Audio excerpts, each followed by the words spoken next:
suis Nafi Ange, administratrice et membre de la page et du groupe Black Excellence. Ce soir, je vais tenter d'aborder le sujet sur le thème du projet de Marcus Garvey. Je vais vous présenter d'abord mon parcours et après je vous ferai une brève présentation de Black Excellence, pour ceux qui ne connaissent pas. Donc je suis Nafi Ange, j'ai un parcours en marketing et communication, je suis d'origine guinéenne et sénégalaise. J'ai grandi en région parisienne, j'ai fait un séjour de plusieurs mois à Montréal et je suis revenue il y a une dizaine d'années. Du coup, moi, aujourd'hui, je vais aborder le sujet humblement, sans prétendre être une professionnelle du sujet ou une historienne. Je vais le faire avec les connaissances que j'ai. Mon but, c'est au moins de partager des sujets avec notre communauté pour pouvoir nous élever, pouvoir atteindre l'excellence. Et voilà, ce sont des sujets très importants parce que Marcus Garvey était une personne très importante, mais voilà, dans un esprit colonial, notre histoire a été carrément ignorée des programmes scolaires. Il est toujours ignoré, même dans nos pays. Dans nos pays d'origine, il n'est pas les programmes sur notre histoire ne sont pas étudiés. Donc c'est important d'avoir cette démarche. Les nouvelles technologies, les lives, YouTube, Instagram, c'est important qu'on puisse chacun pouvoir s'entraider et apprendre sur notre culture. Donc du coup, maintenant je vais vous présenter Black Excellence. Black Excellence, c'est une association à but non lucratif qui a été fondée par Stony Stone. Stony, il avait pour projet en fait de rassembler les personnes de notre communauté autour de sujets qui concernent notre communauté, la géopolitique, l'économie, la culture et plusieurs sujets. C'est un projet très ambitieux et très porteur et Black Excellence commence à bien se professionnaliser. Il y a de plus en plus de membres et ça fait chaud au cœur qu'il y ait de plus en plus de personnes de notre communauté qui s'intéressent à notre culture et qui essayent d'avancer ensemble. Et c'est important d'avoir cette solidarité entre nous. Du coup, voilà, nous, on a Black Excellence, on a une page Facebook, on a un groupe Facebook, une page Instagram, une chaîne YouTube. Donc, sentez-vous libre d'adhérer à Black Excellence sur toutes les plateformes. Mais attention, pour l'adhésion au groupe, c'est soumis à un questionnaire de 3 questions. Donc nous, pour pouvoir valider votre... pas besoin de faire une dissertation, hein, c'est vraiment pour pouvoir connaître et cerner nos membres. Du coup, là...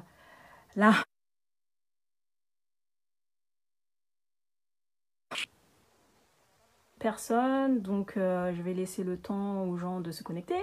Donc je vois qu'il y a Stéphane et Wara qui sont connectés. Du coup, comme c'est la première fois que je fais le live, je vais regarder, je vois les commentaires, donc c'est très bien. Donc du coup, on attend, hein. J'entre dans le vif du sujet qu'à partir du moment où les gens sont là, on est vraiment pas beaucoup. Donc, si vous avez des choses à dire, vous avez des choses à dire sur Marcus Garvey. Stéphane Wara.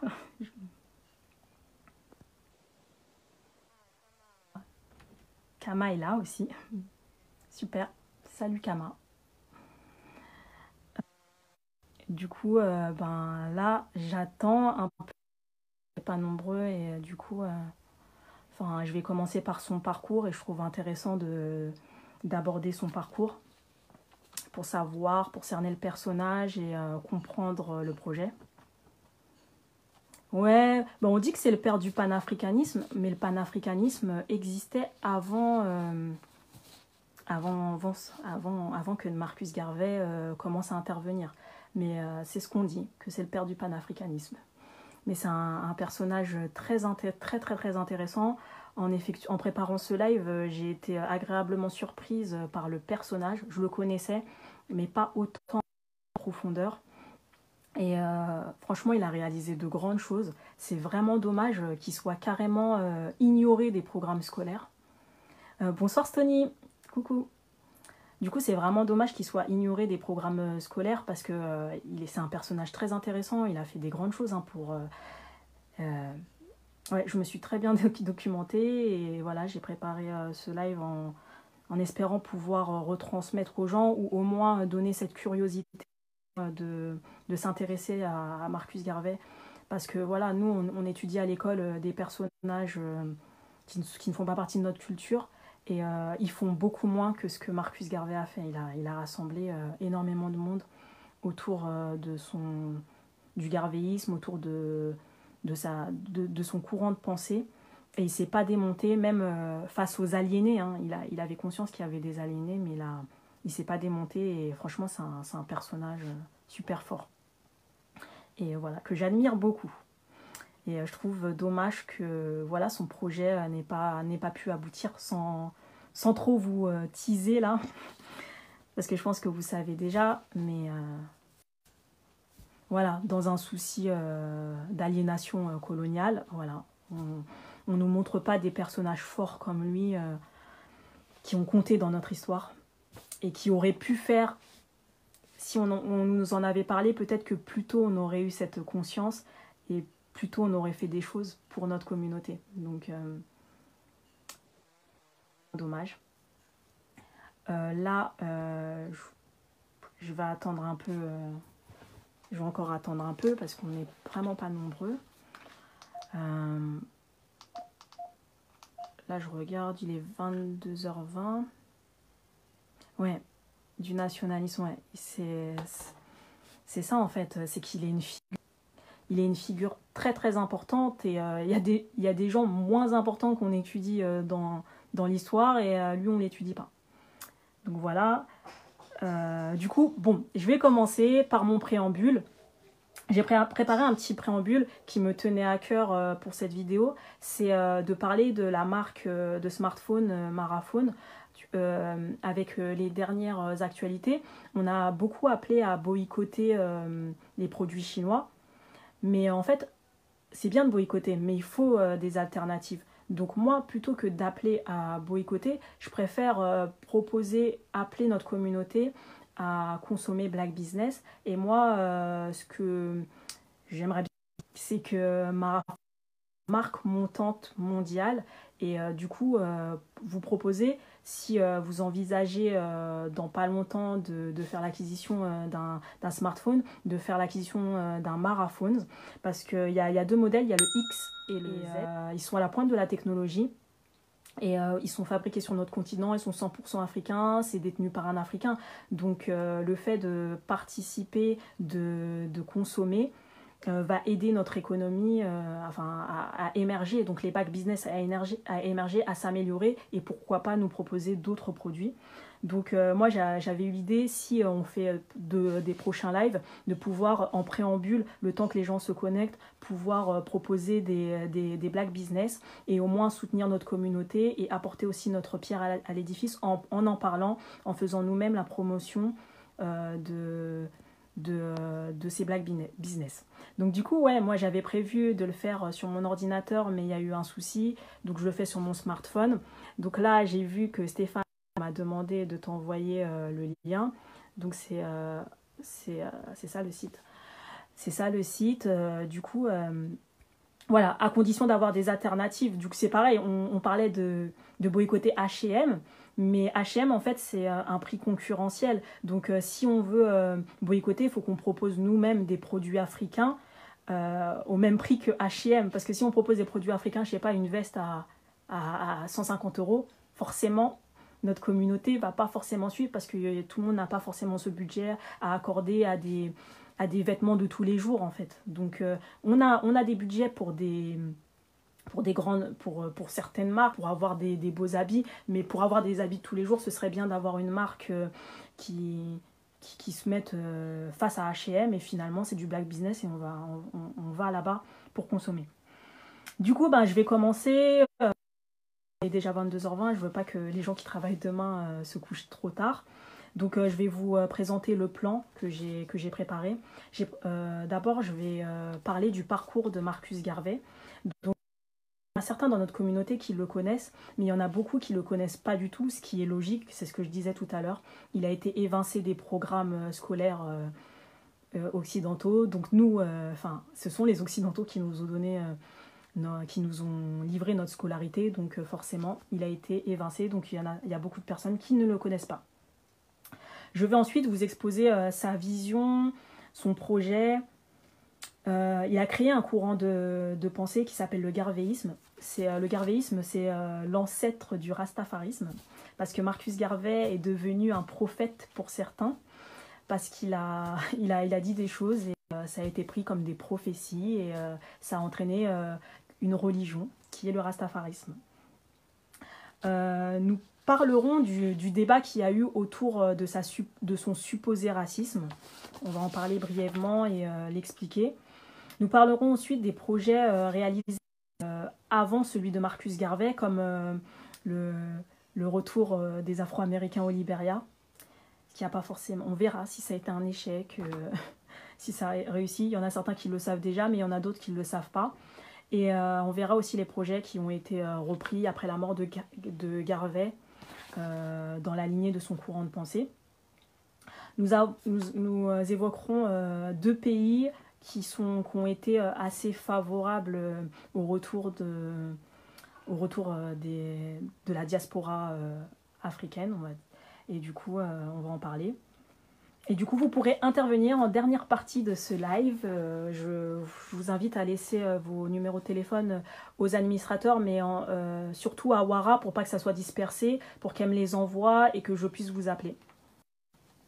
Donc, alors, je vous présente Marcus Garvey. Marcus Garvey, il s'appelle Marcus Mosiah Garvey.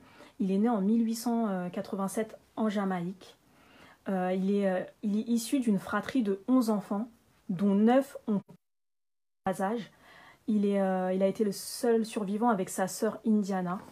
Donc il faut savoir qu'à cette époque, ça a coupé. Il vivait dans des conditions très difficiles, du coup l'espérance de vie et les enfants mouraient assez fréquemment. Marcus, il a grandi dans un contexte ségrégationniste. Il s'est rendu compte de la ségrégation à l'âge de 12 ans. Pour la petite histoire, en fait, il s'est lié d'amitié avec une petite Écossaise. Et le père de cette Écossaise voyait d'un mauvais œil le fait que sa fille se lie d'amitié avec un Noir. Et Marcus Garvey, il racontera plus tard que c'est à ce moment-là qu'il a été confronté à la discrimination et qu'il s'est rendu compte en fait que dans la grande famille humaine, on n'est pas tout le monde ne se considère pas comme égaux. Garvey, il a quitté très tôt l'école et il a commencé à travailler à 14 ans dans une imprimerie. Et en fait, il a été très vite un leader. Son leadership est ressorti tout de suite parce qu'il était chef d'équipe et il dirigeait des gens qui avaient à peu près le même âge que son père. Et voilà, c'est pour montrer, dès le plus jeune âge, il avait un leadership. Et il avait un esprit... il était aiguisé en fait dans sa conscience raciale. Il a été aiguisé très tôt. Il a commencé après à devenir un syndicaliste. Il a été syndicaliste. Et puis, il y a eu une grève là où il travaillait, dans l'imprimerie. Il a été licencié. Et il a fondé un journal qui s'appelle Garvey's Watchman. Il a commencé à écrire des articles sur la condition des Noirs. Il a été repéré par son premier mentor, qui s'appelle le docteur Robert Joseph. Et il a vu en lui un docteur Robert Joseph Love. Donc il a recommandé à Marcus Garvey de commencer à voyager, à sortir de la Jamaïque et voyager dans le monde. Il a financé le premier voyage de Marcus Garvey. Son premier voyage, en fait, ça a été en Amérique latine, en Amérique du Sud et en Amérique centrale. Donc Garvey, il était content. Il a atterri au Costa Rica. Il était content. Il s'est dit, voilà, ça y est, je suis sorti de cette galère. C'est bon. On va plus mal me traiter parce que je suis un noir, tout ça. Et finalement, quand il est arrivé en Amérique latine, il s'est rendu compte que dans tous les pays qu'il a visité, il a visité le Panama, Honduras, Nicaragua, Costa Rica, Et dans tous ces pays, il a remarqué que la condition des afrodescendants était la même. Ils avaient le travail de basse besogne, comme on dit. Ils vivaient dans des conditions déplorables. Et c'est là que Marcus Garvey, là, il s'est dit, c'est bon, ça suffit. Donc au Costa Rica, c'est là qu'il a commencé à mener ses premières actions politiques. Il essayait d'éveiller la conscience des Afros pour leur faire comprendre que voilà, ça ne peut plus continuer, on ne peut plus continuer à être traités comme ça, on est des humains comme les autres. Et donc, il a fondé 2 journaux quand il était en Amérique latine, 2 journaux. Il parlait couramment espagnol, il a appris à parler couramment espagnol, donc il a écrit des journaux en espagnol. Il est rentré en Jamaïque. Et il a été accueilli favorablement en Jamaïque. Et du coup, son mentor, il a vu que sa conscience politique s'était améliorée. Et il a voulu financer un 2e voyage à Marcus Garvey. Il a financé son voyage vers l'Europe. Marcus Garvey, il est parti en Europe. Il a commencé à Londres, sur les dockers. Il était docker. Il a commencé à travailler sur les ports. Il a réussi à économiser de l'argent. Il a repris ses études. Mais en fait, le coût des études était tellement élevé qu'il a arrêté. Et il a rencontré une personne qui a été décisive dans son parcours, c'est Doud Mohamed Ali. C'est un Égyptien qui était afro et qui avait des origines soudanaises aussi. Et Doud Marcus lui a parlé pour la première fois de l'Afrique, de la grandeur de l'Afrique, de la grandeur de l'Égypte antique. Et c'est là que Marcus Garvey, il a intégré à son discours la dimension africaine. Parce qu'avant ça, il parlait de la condition noire sans intégrer la condition africaine. Donc, il a visité l'Europe, il a visité la France, la Belgique, l'Espagne, l'Italie. Et là, grâce à ce voyage, il a commencé à comprendre le processus colonial. Il est retourné en Angleterre et après, il est reparti parce qu'il fallait qu'il fasse quelque chose. Il est reparti en Jamaïque. Et là, en Jamaïque, il a créé son association qui est la UNIA. Et cette association avait pour but de redonner ses lettres de noblesse aux Noirs, remonter la condition noire. Et voilà, je regarde un peu les commentaires. Ouais, du coup, ouais, je suis d'accord avec ce sujet. Et du coup, voilà, il a voulu, il avait ça en lui, il voulait redorer le blason des afro-descendants. Du coup, son ami qu'il avait connu, Doud Mohamed Ali, il est décédé en 1944 au Nigeria. Il n'a jamais pu retourner en Égypte, sur sa terre natale. Marcus Garvey, lui, quand il est rentré, il a attendu une date symbolique. Le 1er août 1914, le 80e anniversaire de la commémoration de l'abolition de l'esclavage, il a décidé de lancer la UNIA. Donc la UNIA, c'est l'Association universelle pour les progrès des nègres. Le but de la UNIA, comme j'ai dit, s'organiser ou périr. Donc pour Marcus Garvey, un peuple sans drapeau ni devise est esclave.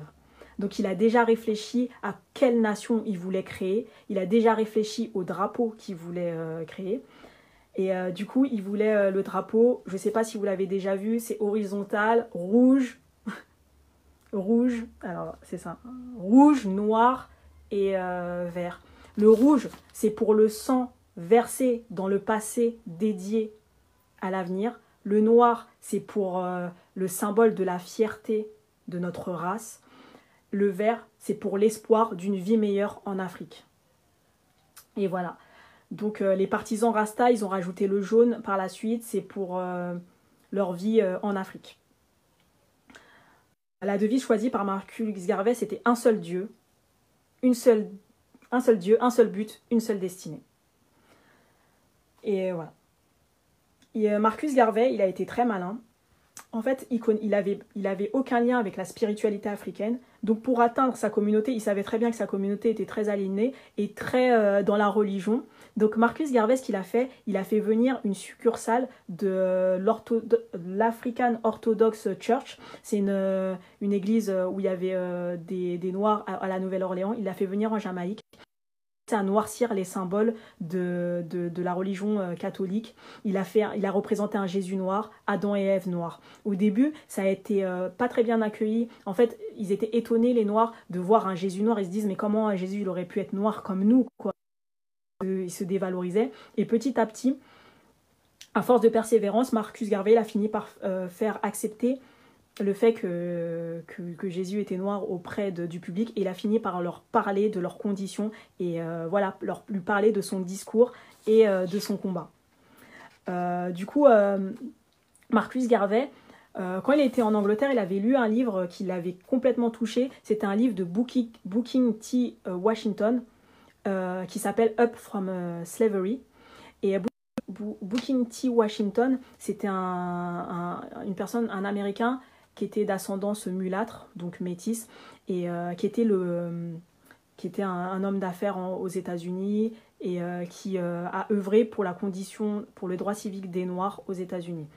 Et Booker T. Washington, il a entendu parler de ce que Marcus Garvey faisait. Il a voulu le financer, donc il a aidé Marcus Garvey à se financer. Marcus Garvey, grâce à ce financement, il a pu faire grandir son église. Il a pu créer des écoles, il a pu créer un hôpital, il a pu faire énormément de choses et se déployer. Ça coupe. Marcus Garvey, au bout d'un moment, il s'est dit, la Jamaïque, c'est trop petit, là. C'est trop petit.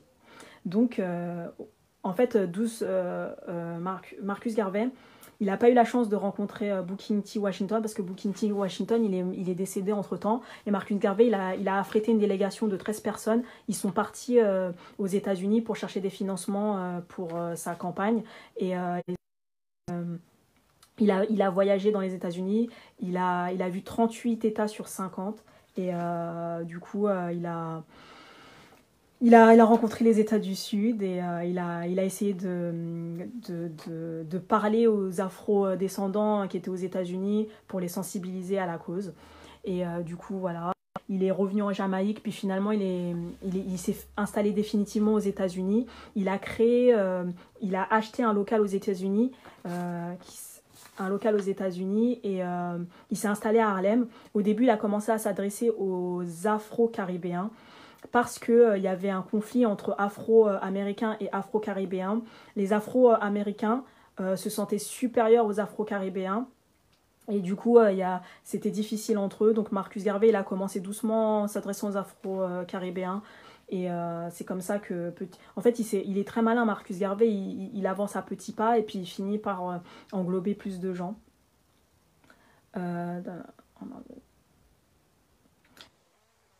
On est en 1916. Après, Marcus Garvey, il a créé un journal aux États-Unis qui s'appelait le Negro World. Et ce journal, en fait, il montrait pour la première fois des Noirs bruts de pommes, des Noirs qui n'étaient pas polis dans le sens bien habillés, en costume, des Noirs qui étaient de la masse, la masse qui n'était pas représentée habituellement. Et du coup, son journal, il a fait sensation et il a été publié en exemplaires supérieurs à ce qu'il avait l'habitude de faire. Il a été traduit en espagnol, en français. Et il faut savoir que dans les colonies françaises, ce journal a été interdit et que les personnes qui le détenaient étaient passibles de la peine de mort, carrément. Donc, pour vous dire quelle influence Marcus Garvey il pouvait avoir sur la communauté. Du coup, en 1919, Marcus Garvey il a créé la Black Star Line. Donc c'était une compagnie maritime avec des navires. Il a acheté un navire, c'était pour rapatrier les gens des Caraïbes et d'Amérique, les afrodescendants, vers l'Afrique. C'était ça son projet finalement. Parce que pour Marcus Garvey, il n'était pas possible dans son courant de pensée, il n'était pas possible un peuple qui avait été esclavagisé sur le terrain des Blancs ne pouvait pas inverser la tendance. Il fallait forcément que ce peuple rentre en Afrique pour retrouver sa dignité, pour retrouver ses lettres de noblesse. C'était le courant de pensée de Marcus Garvey. Donc, en fait, à l'époque, aux États-Unis, il y avait déjà un groupe qui œuvrait pour la condition des Noirs. C'est le NAACP, qui était dirigé par Webb Dubois. Donc Webb Dubois, lui, il avait une croyance différente de Marcus Garvey. Il disait que non, en fait, les Noirs, eh ben, ils devaient rester là où ils étaient. Ils créaient leur maison là où ils étaient. Ils pouvaient se sortir la tête de l'eau en étant là où ils étaient. Donc c'est là où ils sont un peu opposés et que ça a commencé à devenir un conflit personnel entre eux. Donc Marcus Garvey, il croyait pas en la réussite de l'homme en terre blanche parce que il s'appuyait sur l'échec. En fait, Haïti a réussi à obtenir son indépendance, mais finalement, les soldats américains sont restés longtemps en Haïti. Donc pour lui, c'était un échec. C'était à la fois une victoire, mais un échec parce que finalement, on n'était pas aussi indépendant que ça. Et il s'est appuyé aussi sur le Brésil au XVIIe siècle, qui, en fait, y a des Noirs qui ont réussi à s'émanciper pendant une cinquantaine d'années. Et un État qui s'appelle Los Palmos, mais cet État a été détruit, donc ça a été un échec pour des États indépendants africains. Donc pour lui, non, c'est pas possible, faut partir, parce que si on part pas, on reste quand même sur le joug de nos maîtres. Euh, donc Marcus Garvey, il a réussi à rencontrer Webb Dubois un jour, mais Webb Dubois, il était de 19 ans son aîné. Donc Webb Dubois, c'était quelqu'un qui était très respecté aux États-Unis et qui était personne ne lui tenait tête. Marcus Garvey, il s'est rendu au siège de la NAACP et il s'est rendu compte qu'en fait, il n'y a aucun noir qui travaillait là-bas. Il y avait soit que des métis ou soit des blancs. Donc Marcus Garvey, il s'est dit, mais comment des gens qui sont même pas noirs peuvent défendre les droits des noirs, sachant ce sont des privilégiés. Et du coup, Marcus Garvey, il lui a dit son point de vue à Webb Dubois. Il lui a dit, voilà, moi, c'est comme ça que je vois le panafricanisme. La façon dont toi, tu le vois n'est pas la bonne façon, tout ça. Et du coup, Webb Dubois, il s'est senti vexé. Il y a eu un clash entre eux. Et du coup, voilà, ils ne s'entendaient pas. Donc, Marcus Garvey, le 1er août 1920, la 6e année de la commémoration de l'abolition de l'esclavage, il organise un événement grandiose, gigantesque. Et il l'organise à Harlem. Mais genre, il y a plus des milliers de personnes, genre 200 000 personnes dans les rues de Harlem. Ce qu'il faut comprendre, c'est qu'on était à une époque où il y avait la ségrégation. Donc imaginez voir comme ça, dans les rues, comme ça, défiler. Mais c'était un défilé de fou. C'est la fameuse photo où on le voit dans son char défilé. Eh ben, il y a eu un défilé d'infirmières, de plein de personnes. Et là, c'est là que les leaders afro-américains, ils ont commencé à avoir peur de lui.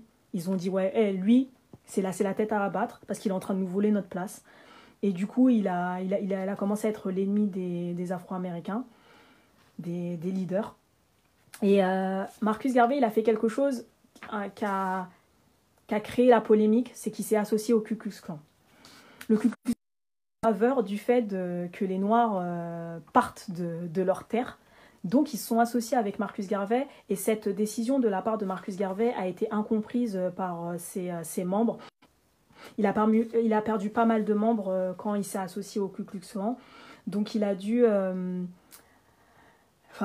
les explications pourquoi il s'est associé au Ku Klux Klan, parce qu'il pensait que le Ku Klux Klan était le gouvernement caché des États-Unis, parce qu'avec les atrocités qu'ils commettaient, ils pendaient des Noirs et que le gouvernement les laisse agir, ça voulait dire que c'était eux c'était avec eux qu'il fallait s'associer.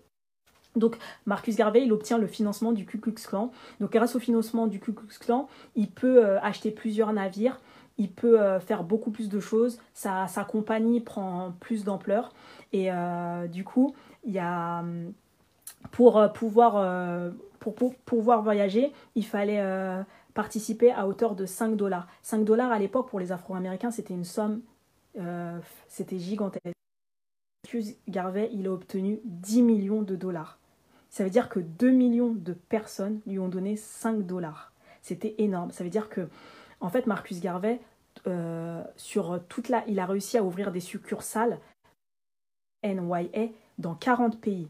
Il y avait 11 millions d'adhérents. C'est le mouvement noir le plus grand, en fait, qui a été monumental de toute l'histoire, en fait. 11 millions de membres dans tout. Il y en avait en Australie, en Inde, il y en avait en Amérique latine, en Europe, en Afrique, il y avait de partout. Et les gens sont venus. Il a réussi à à faire adhérer pas mal de monde. Donc c'est pour ça que c'est un homme, il était grandiose, parce que ça, c'est des choses dont on ne nous parle pas, et de découvrir ça. Il a ameuté les troupes, et il a créé un engouement pour son projet.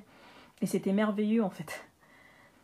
Donc après cette marche, voilà, il a créé la polémique auprès de ses frères, afro-américains. Et faut savoir qu'il a commencé à intéresser les services secrets dans le monde entier. Il a commencé à être la cible de... Donc il était à la fois l'ennemi des leaders afro-américains, l'ennemi des services secrets. Et voilà, Marcus Garvey, il a eu un positionnement, c'est par rapport aux mulâtres. Donc les métisses du père maître blanc et de la mère noire. Donc il a eu un positionnement assez fort envers eux, c'est-à-dire qu'il a dit que les mulâtres, ils ne devaient pas faire partie de son... Ils ne devaient pas faire partie de son association. Et en fait, pour comprendre ça, faut comprendre le contexte dans lequel Marcus Garvey a grandi.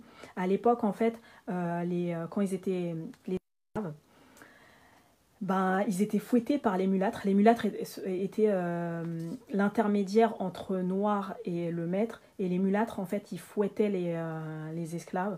Ils étaient plus durs avec les esclaves que même les maîtres. Et du coup, ça a géré une haine envers ces mulâtres. Et du coup, le souci, c'est que cette haine envers les mulâtres, elle était propre aux Afro-Caribéens.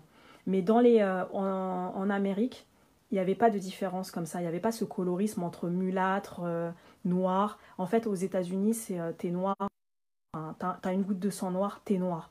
Donc du coup, il s'est fait détester aux États-Unis par les mulâtres américains. Donc il avait 3 ennemis du coup. Il avait les leaders afro-américains, les mulâtres américains et le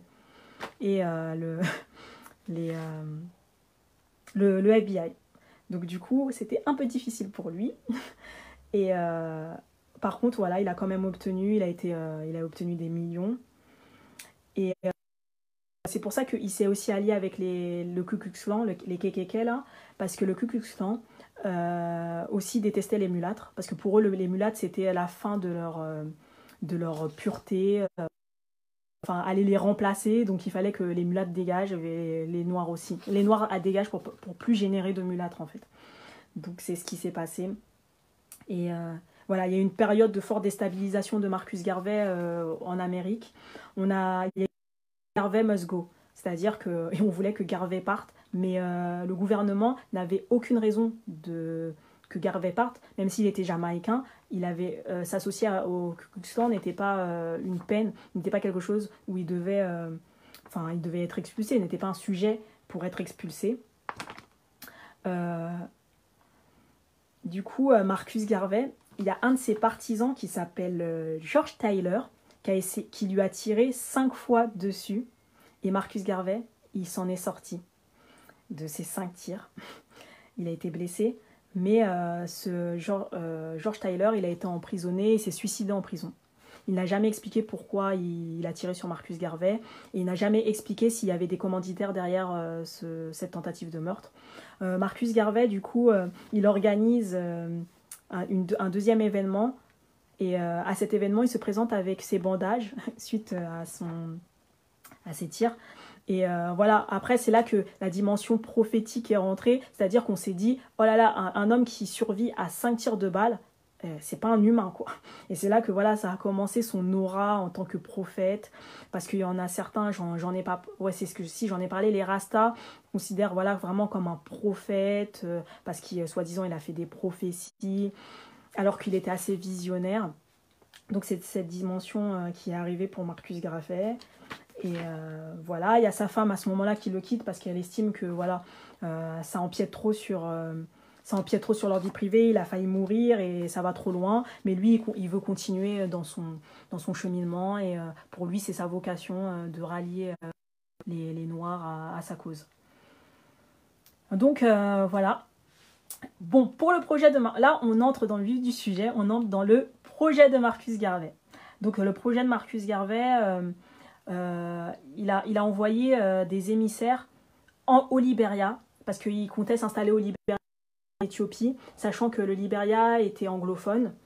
Et du coup, Marcus Garvey, il connaissait le contexte qui s'était passé, c'est-à-dire qu'il y avait eu précédemment une remigration du peuple afro-américain vers le Libéria, mais qui s'était mal passée, parce que les Afro-Américains étaient arrivés au Libéria, considérant les autochtones, parce qu'il y a certains qui n'aiment pas ce mot, mais les autochtones, c'est les Libériens qui étaient déjà sur place, et ben les Américains les ont considérés comme inférieurs à eux, et ils pensaient que c'était leurs esclaves. Donc ça s'est très mal passé, il y a eu cette confrontation, et les Libériens eux-mêmes, ils se sont dit, bah non, on n'est pas inférieurs à eux, sachant que eux, c'est des descendants d'esclaves. Donc lui, le conflit au Libéria, aujourd'hui, à notre époque, hein, il y a toujours ce conflit entre ces deux cultures, et c'est vraiment dommage. Et donc Marcus Garvey, il avait conscience de ça, donc il a préféré envoyer des émissaires pour aplanir le terrain, découvrir, venir, ne pas venir en personne conquise, mais venir en disant, voilà, on vient d'égal à égal, on vient vraiment pour s'imprégner de votre culture. Malheureusement, le projet de Marcus Garvey n'aboutira pas, parce que voilà, notre ami Dubois est parti au Libéria, voir le président libérien, pour dire que non, les émissaires qui ont été envoyés par Marcus Garvey, en fait, c'est pas des émissaires, c'est des gens qui vont faire un coup d'État contre vous. Et du coup, il lui a ressorti un discours où Marcus Garvey critiquait justement ce président, parce que ce président, en fait, il était un peu colonisé, il était à la botte des colons, et donc Marcus Garvey, il avait donné un discours une fois en disant, voilà, c'est pas terrible comme président, tout ça, voilà, c'est pas un bon exemple. Mais par contre, quand devant le président, il faisait bonne figure, parce que c'est normal, il faisait ses louanges, parce qu'il voulait obtenir des terres et ne pas venir en conflit sur les terres. Donc voilà, le projet il a échoué à ce moment-là. Puis il y a eu autre chose, c'est-à-dire que Marcus Garvey, il y a eu un complot contre lui. Il y a des gens qui étaient proches de lui qui ont comploté. Donc par exemple, il y a beaucoup de ces navires qui sont tombés en panne, qui sont tombés en panne parce qu'en fait, il y a un de ses collaborateurs qui avait fait une alliance secrète avec les armateurs, et les armateurs leur avaient redonné des navires en fait qui n'étaient pas viables, mais ils avaient payé plus cher, et Marcus Garvey, il a perdu de l'argent en réhabilitant ses navires. Donc voilà, il est entouré de gens qui n'étaient pas très, très bienveillants envers lui. Et il y a une personne aussi qui a été très très malveillante envers lui, c'est-à-dire qu'elle a falsifié les comptes de Marcus Garvey. Et Marcus Garvey, il a fini en prison pour falsification de comptes. Et pour la somme de $5, pour avoir falsifié. Donc il a été condamné à une peine de prison de 5 ans. Il a fait que 29 mois de prison. Heureusement, en fait, dans un souci d'élection, et ils avaient peur que les membres de l'association de Marcus Garvey se rebellent et votent contre les démocrates. Donc ils ont fait sortir Marcus Garvey en Amérique, là, ils l'ont fait sortir de prison, mais ils l'ont expulsé vers la Jamaïque. Et du coup, il y a plus de 15 000 personnes qui sont venues lui dire au revoir au port quand il partait, pour vous dire à quel point il était aimé, Marcus Garvey. Donc il retourne en Jamaïque, mais en Jamaïque, il n'est pas bien accueilli par les mulâtres, parce que quand même, il n'aimait pas trop les mulâtres. Il n'a pas été très bien accueilli en Jamaïque. Et du coup, il a tenté de reformer son association, mais il n'a jamais réussi. Il est parti à Londres. Et en fait, à Londres, il n'a pas réussi non plus. Il a tenté, mais il n'a pas réussi. Et il est décédé en 1940 à Londres. Donc voilà, l'histoire de Marcus Garvey. Ça a été un peu long, mais voilà, je suis arrivée à bout. Du coup, là, on a parlé aussi de la polémique. Hop, 5, 6. Et donc, un retour de la diaspora en terre africaine. Est-ce que c'est envisageable ? Faut savoir la morale de l'histoire. Hein. Parce que, en fait, le Dubois, là, qui est parti saboter Marcus Garvey, à la fin de sa vie, il a renoncé à sa nationalité afro-américaine et il est parti s'installer au Ghana. Et il est mort au Ghana. Donc c'est quand même abusé. En fait, il a saboté le projet pour, à la fin, lui-même aller s'installer en Afrique. C'est quand même abusé, quoi. Mais bon, c'est quelqu'un qui a fait beaucoup pour la cause noire. Donc Webb Dubois, c'est quand même une personne, on va dire, un héros panafricain. Parce qu'il fait partie des pionniers panafricains, mais quand même, il a pas fait des choses Donc, il faut savoir que on peut envisager peut-être un retour des afrodescendants en Éthiopie. Ça, après la prophétisation, quand Marcus Garvey il a prophétisé, soi-disant qu'un roi allait être couronné en Éthiopie et que finalement Haïlé Sélassié a été couronné 3 ans plus tard, ça a donné encore plus une dimension prophétique à Marcus Garvey. Et du coup, l'Éthiopie, en 1930 de Haïlé Sélassié, ça a donné, en fait, l'Éthiopie a été considérée comme une terre sainte pour les Jamaïcains, pour les Rastafari. Et l'empereur avait proposé en 1948 des terres aux descendants d'esclaves africains qui voulaient revenir. Donc voilà, il y a eu des mains tendues à la diaspora. Enfin, moi, j'ai regardé ce qui s'est passé pour ces Jamaïcains, pour ces Américains, ces gens du Royaume-Uni qui sont retournés, qui sont allés en Éthiopie. Et bah, du coup, ils ont été discriminés par le peuple éthiopien.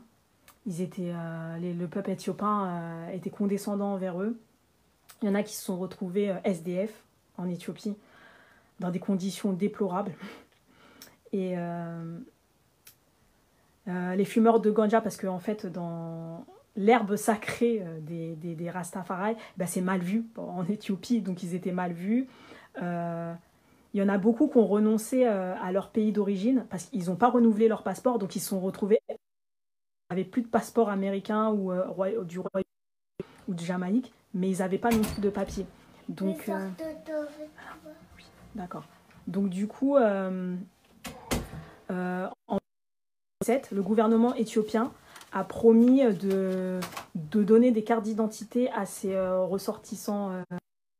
Mais par contre, on ne leur donne pas la nationalité. On leur donne juste une carte d'identité pour qu'ils aient certains droits, mais ils ne sont pas considérés comme égaux. C'est dommage. Et du coup, il y a quand même cette différence de culture. Et même si ça...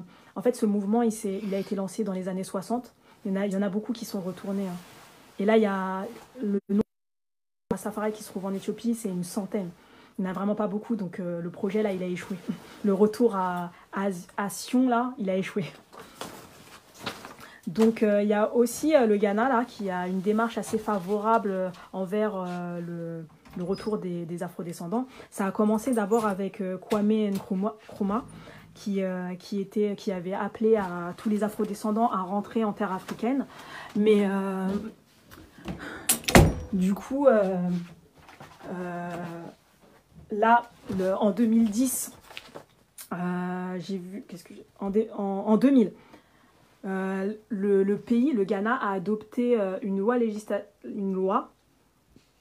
du droit de résidence qui permet aux de demander et obtenir le droit de résidence permanente au Ghana. Donc ils ont une politique qui est en faveur du retour de la diaspora au Ghana. Et du coup, excusez-moi. Et du coup, le Ghana a déclaré en 2019 que 2019 était the year of return. Donc ils ont eu une politique où ils ont engagé une femme d'affaires d'origine ghanéenne qui s'appelle Bozoma Saint John. Et elle a eu comme mission de promouvoir le Ghana auprès des Américains. Et il y a eu aussi Boris, qui est un acteur d'origine australien et ghanéen, qui œuvre à Hollywood. Donc tous les deux, ils ont ouvert leur carnet d'adresses et ils ont invité plusieurs stars hollywoodiennes à venir au Ghana. Mais par contre, c'était pas un voyage sponsorisé. Ces stars ont financé leur voyage de leurs propres moyens. Et il y en a eu pas mal. Et ça a créé un engouement. Et du coup, voilà, j'espère que ça va continuer parce que là, c'était l'année dernière. Donc j'espère que cet engouement... Arrête Adam, s'il te plaît. J'espère que cet engouement pour le Ghana va perdurer et que voilà, on va pouvoir trouver peut-être au Ghana la terre de rassemblement de la diaspora. Voilà, pour conclure, d'un point de vue historique, en fait, il y a quelque chose qui est très dommage, c'est que l'Union africaine n'a jamais intégré Haïti autour de la table. Parce que Haïti est indépendant depuis beaucoup de temps. Et n'a jamais été considéré par par l'Union africaine comme un pays africain, alors que l'engouement, le panafricanisme est né dans les Caraïbes, est né en Amérique. Donc c'est vraiment dommage qu'il y ait ce rejet un peu, on sent un rejet des gouvernements africains par rapport à ce panafricanisme, par rapport à cet engouement. Parce qu'en fait, on a besoin d'éduquer nos nations. En fait, pour l'accueil de la diaspora, il faut que la diaspora elle-même soit éduquée à aller en terre, pas en terre conquise, à aller en terre, à s'intégrer, les éduquer pour l'intégration, mais aussi pour leur faire comprendre quel est le but, qu'il faut les intégrer, que c'est pour émerger. Donc voilà, c'est des politiques qui doivent être mises en faveur de tout ça. Et y a une autre étude qui a été menée par le groupe marocain Intellesia et le cabinet d'études Innogence Consulting. Ils ont réalisé une étude auprès de 800 personnes de la diaspora africaine.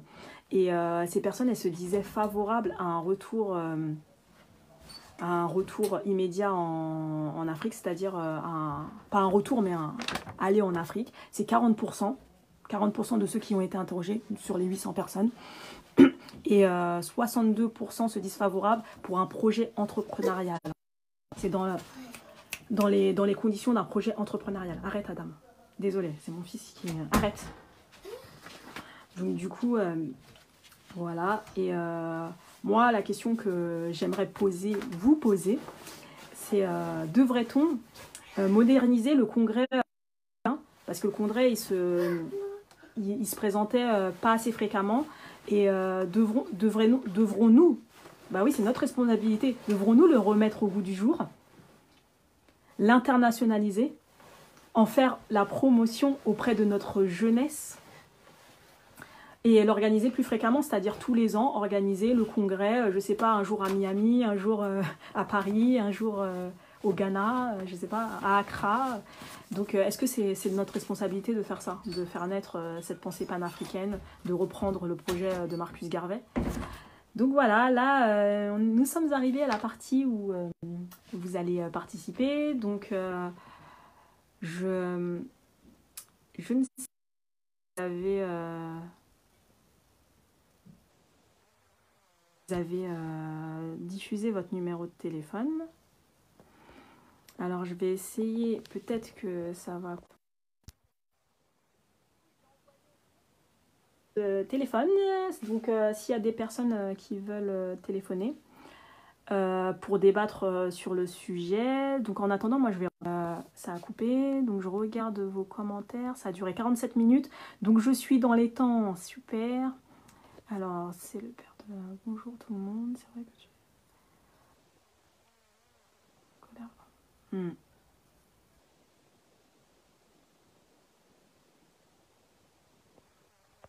En fait, on le présente comme le précurseur du panafricanisme, mais moi ce que j'ai découvert en fait, c'est qu'avant lui, il existait le panafricanisme. Il y avait même le congrès qui s'était présenté en 1900. Il n'avait que 13 ans, Marcus Garvey. Il n'a pas pu assister au premier congrès.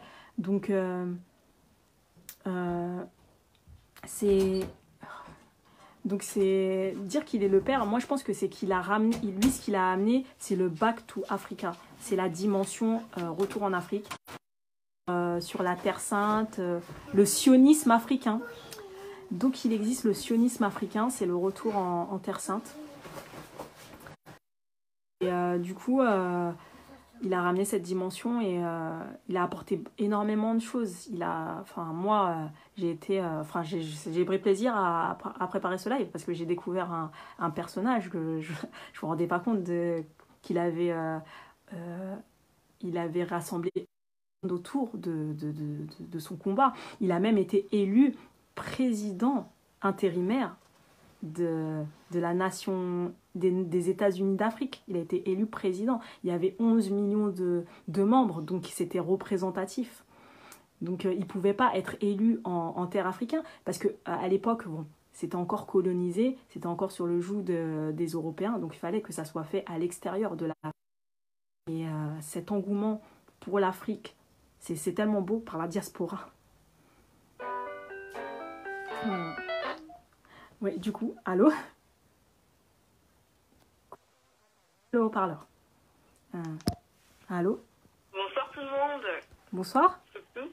Ouais. Donc déjà, je tenais à te féliciter pour ce direct parce que je trouve qu'il est génial. D'accord. Moi, je suis en train d'apprendre tout plein de choses parce qu'à la base, je ne connaissais pas ce type. Et à travers ton direct, j'apprends à connaître un personnage, quelqu'un qui est emblématique de la communauté noire, dont on parle très très peu. Donc c'est vraiment un plaisir d'apprendre tout ça sur lui et de comprendre un peu sa vision et tout ce qu'il a entrepris et essayé de mener pour notre communauté. Donc voilà. Et merci. C'est Ouara, hein? Pour revenir à son projet et du retour des afro-descendants en Afrique, j'ai envie de dire, ça serait une chose. Est-ce que dans l'immédiat, c'est réellement possible? Pour moi, c'est comme un rêve. Ouais, c'est une utopie, en fait. C'est vu comme une utopie. Voilà. Et pour le moment, ouais, les conditions ne sont pas favorables. En fait, c'est ce que je disais. En fait, il faut éduquer les nations, éduquer ceux qui sont sur place pour accueillir favorablement ces personnes et éduquer ces personnes qui vont là-bas. Faut pas que chacun se sente supérieur à l'autre, en fait. On est tous pareils. La condition noire, elle est pareille partout. Hein. On est mal.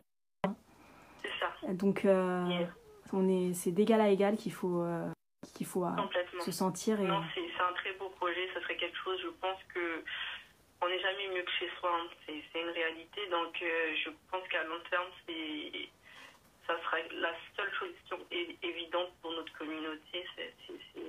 Et même actuellement, qu'est-ce que je rencontre pas plus tard, même actuellement. Pour l'émergence, ce serait bien qu'on se fédère et que, voilà, on arrête de se regarder. Parce qu'en fait, on nous a divisés pour mieux régner. On est divisés et c'est le maître qui a fait ça. Le maître, il a mis dans la tête du noir que... Regarde, quand on parle d'Afrique, quand on parle de noir, on a envie de dire les Africains, les Antillais, mais en fait, c'est la même chose. C'est la même chose. Ils sont dans la même condition. Les Antillais sont dans la même condition que nous en Afrique. Hein. Regarde, là, on a empoisonné leurs terres. Enfin, on les traite mal. On les traite trop mal. Il y a pas d'emploi aux Antilles. Je comprends pas, en fait.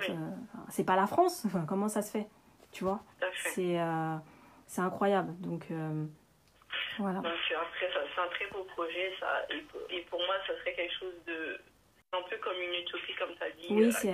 Oui, mais je pense que, comme tu dis, avec le temps et voilà.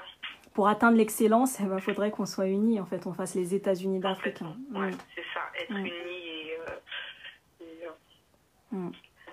voilà. D'accord. Merci beaucoup, Ara, hein, de ton appel. Je t'en prie. Vas-y, bonne soirée. Hein. Tout de suite, on se revoit dans les commentaires. Du coup, Ara, elle a intervenu et c'était une bonne intervention. Et du coup, voilà, on dit, pour le moment, est-ce que les conditions sont faites pour qu'on puisse s'unir? Là, moi, ce que je ressens, c'est qu'il y a une jeunesse, il y a un engouement autour de plus en plus. On a la technologie pour aller plus vite. On a... Oui, allô? Oui, allô? Oui, bonsoir. Bonsoir, ça va, c'est Stéphane. Ouais, Stéphane, ça va? Ouais, ça va, et toi? Très bien, très bien. Ok. Ouais. Par rapport déjà à ton direct, je voulais te dire que c'était très bien fait. Vraiment, ça permet de mieux s'informer sur le personnage. Merci. Et aussi sur... justement, ça nous pose vraiment des questions sur le sujet du retour aux sources, en fait. Ouais. Des questions que nous aussi, on se pose, que ce soit ceux qui sont nés au pays et qui veulent repartir, ceux qui sont nés ici, comme c'est mon cas, et qui veulent repartir, mais qui aussi se posent des questions. Et là-bas, tu vas retrouver du travail. Donc, tout à fait. Ce genre de questions qu'on se pose aussi, parce qu'on se dit que s'il faut retourner pour aider le continent, mais que derrière, il faut retrouver du travail, parce que c'est aussi une question de moyens financiers aussi. Oui, voilà, en fait, voilà, c'est la condition. En fait, il faut créer les conditions qu'on a ici. Et c'est ce que Marcus Garvey a voulu faire. J'en ai pas parlé, mais il a envoyé 4 millions de dollars parce qu'il voulait pas. Et en fait, il voulait pas que les Afro-Américains ils aillent là-bas et qu'il n'y ait pas les conditions que, genre, ils ont eu l'habitude de vivre dans des rues. Même s'ils vivaient dans des conditions défavorables en Amérique, ils vivaient dans des rues où c'était éclairé et tout. Il a envoyé des poteaux électriques, hein, Marcus Garvey, pour que, voilà, les rues, il a voulu construire une ville, vraiment des villes au Ghana, où il y avait les conditions pour les Afro-descendants. Mais voilà, ça doit pas se faire. Tu vois, moi, ce qui me dérange avec le côté Libéria, c'est que les Libériens, chacun de son côté, quoi. C'est comme si on n'était pas pareil. Et c'est ça qui est... C'est un tout, en fait. C'est le fait que déjà d'arriver sur place et se confronter aux gens qui sont là, qui vous prennent comme des concurrents, alors qu'on est là pour avancer dans un même projet. Oui. Donc c'est déjà ça aussi le problème. Et après, tu te poses aussi la question que c'est vrai que Osso, c'est quelque chose d'important, mais est-ce que nous aussi, à l'image des autres communautés, c'est aussi peut-être acheter des biens ici et pouvoir aussi, avec cet argent aussi, le rapatrier et faire des choses en Afrique, en fait. Ouais. Parce qu'on voit que ce soit les Russes ou les gens du Moyen-Orient, ils achètent des immeubles ici, ils donnent des parts dans des grandes entreprises. Est-ce que nous aussi, pour ceux qui ne peuvent pas rentrer ou qui veulent rentrer sur le long terme dans des grands projets, parce que là, c'est des choses qui coûtent un million, c'est aussi prendre des parts dans des grandes choses ici pour pouvoir aussi les investir au pays, c'est ça aussi. Oui, retransformer l'argent qui est ici en argent africain, en fait. Mais exactement. Il faudrait une indépendance aussi économique africaine. Exactement. Ouais. Tout part de là, en fait, aussi. Ouais, aussi, voilà. Mais en fait, le truc, c'est que dans l'étude, tu vois, j'ai parlé d'une étude et la diaspora, elle veut retourner en Afrique, mais elle n'est pas très favorable au fait de travailler pour des entreprises locales. C'est ça le problème. Ils veulent soit travailler pour des grandes multinationales, soit travailler pour des grands groupes africains, mais les petites entreprises, non. Et plus favorable à faire de l'entrepreneuriat, 62% quand même. Donc, parce qu'on aussi, arrivé là-bas, on veut toujours aussi garder un certain confort qu'on a ici. Donc, on n'est pas prêt à sacrifier un certain niveau de vie, quitte à, après, sur le long terme, le rattraper. Mais au début, on veut toujours être dans des conditions de vie qu'on a ici. Oui, on peut. En fait, c'est la difficulté. Ouais. Qui profite des dissensions entre afrodescendants et qui les entretient? À qui profite le crime? C'est fabuleux. C'est vrai. Ouais, non, mais c'est vrai, hein, c'est difficile, là. Franchement, c'est un projet de grande envergure, mais on a les capacités parce qu'on a des cerveaux, on a des gens qui savent réfléchir. Oui, ça, tu vois, c'est s'organiser. Les intellectuels, on les a. Après, c'est avoir un plan bien établi. Tout à fait. Mettre en place la logistique, les moyens financiers aussi, quoi. C'est pour ça que je parlais de pourquoi on ne remettrait pas au goût du jour le congrès panafricain. Pourquoi que ce serait un projet de grande envergure, il y en aurait dans le monde entier. Et on avancerait vraiment. Parce que là, on est éparpillés dans tous les coins du globe. Et c'est pas facile de faire un projet alors qu'on est tous éparpillés. Hein. C'est clair. Avec le budget. Ben, merci beaucoup. En tout cas, merci pour ton direct. Et merci à toi. Merci beaucoup. Allez, bonne soirée. Ouais.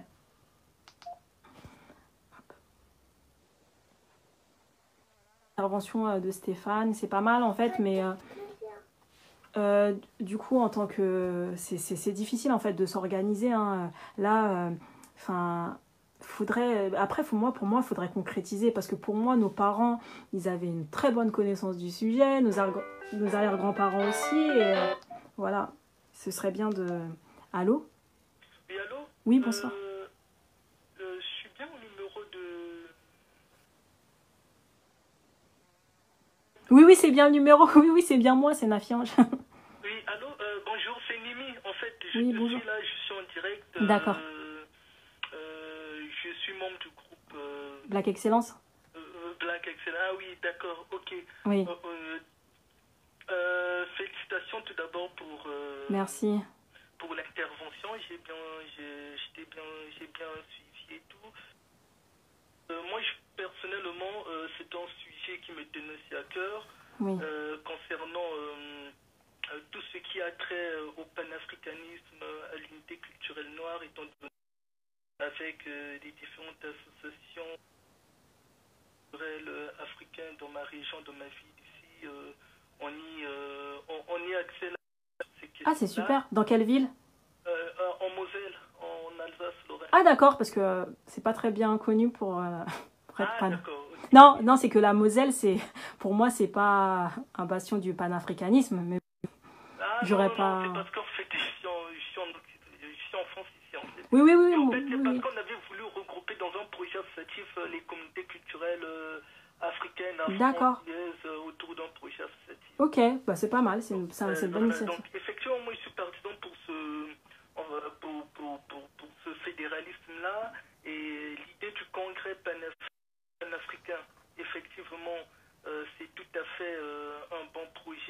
à faire ressusciter.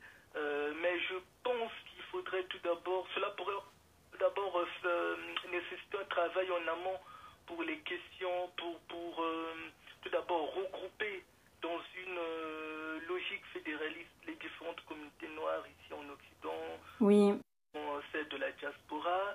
Et le Congrès pourrait partir d'une idée aussi, tout d'abord aussi d'une idée de changement de mentalité, ce qu'en quelque sorte j'appellerais une sorte de révolution culturelle des idées et des mentalités, pour qu'effectivement la diaspora puisse vraiment avoir manifesté un engouement pour le retour à la mère patrie. Et le Congrès panafricain servirait de tremplin à ce projet d'installation. Et je pense que même l'idée de ce Congrès panafricain serait de le faire en lien ou en partenariat avec les différents pays, peut-être en Afrique.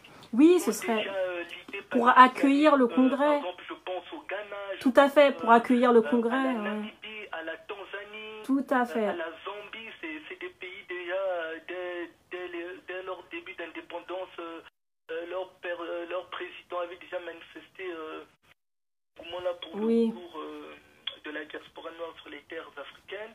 Et je pense que s'il y a un congrès panafricain qui se tient ici en Occident en partenariat avec ces pays-là, ça peut déjà même faciliter les questions logistiques pour le retour d'installation. Et que certains de ces pays peuvent se montrer favorables, peuvent même mettre à disposition des informations, des mesures incitatives pour permettre à ce que, je sais pas, n'importe qui, soit celui qui veut venir s'installer au Nigeria, au Ghana, en Éthiopie ou dans n'importe quel pays. Et je pense que ça va aussi pousser à un éveil des consciences de la part aussi des pouvoirs publics là-bas sur place, là-bas en Afrique, de ces dirigeants-là. Mais je pense que l'idée serait favorable, pourquoi pas, dans le congrès panafricain qui pourrait panafricain noir, que ce soit des écrivains, des artistes, des personnes de la diaspora qui se sentent concernées. Mais je pense qu'il faudra peut-être le faire, et pourquoi pas peut-être Black Excellence puisse être, je sais pas, l'initiateur du projet. Ce serait bien. C'est vrai qu'on rêve, mais ça peut se réaliser. Il y a le potentiel qu'il faut, le potentiel humain qui est là. Je pense que ce n'est pas difficile de pouvoir réaliser ce projet, étant donné qu'il est tout simplement question de mutualiser les compétences et les ressources, de capitaliser les savoir-faire et les expériences. Après, ça peut commencer peut-être sous forme d'un petit colloque, je ne sais pas où, peut-être en France, en Belgique, en Angleterre, peu importe le pays. Et ça peut déjà être le point d'appui pour pouvoir déclencher un grand colloque qui pourra s'étendre peut-être aux Amériques, aux Antilles, aux Caraïbes. Moi, je verrais, franchement, après, voilà, ça va être difficile de déplacer les masses en Afrique, mais ce serait bien que le panafricanisme se passe en Afrique, parce que jusqu'à présent, du panafricanisme, ça s'est beaucoup fait à l'extérieur. Et il faudrait que, maintenant, moi, de ce que je remarque, c'est que les pays africains, c'est comme si les autres, la diaspora extérieure était l'oublié des pays africains. Et ce serait bien que voilà, les événements puissent se passer en Afrique noire. Moi, je verrais. Oui, c'est vrai que de ce côté-là, il y a énormément de pays qui sont réfractaires. Après, on sait que peut-être connaissant l'histoire sociopolitique du continent, même pour l'organisation tout simplement de l'unité africaine, il a fallu, comme tu as su le dire dans ton exposé, que les Marcus Garvey, les Malcolm X viennent mobiliser toutes ces personnalités. Faut un leader. Après, je sais qu'il y a toujours ce courant-là en Afrique où il y a d'un côté les avec les dirigeants qui sont pour vraiment l'unification de la race noire et tout ça, l'unité culturelle, l'émancipation de la culture noire, et peut-être il y en a d'autres qui aiment plaire, comme on dit toujours, à leurs maîtres occidentaux. Mais moi je pense que cette notion du panafricanisme, hormis les pays anglophones, à l'instar des pays anglophones, il y a peut-être de nos jours certains pays africains francophones, je peux dire comme le Burkina Faso, le Bénin, qui aujourd'hui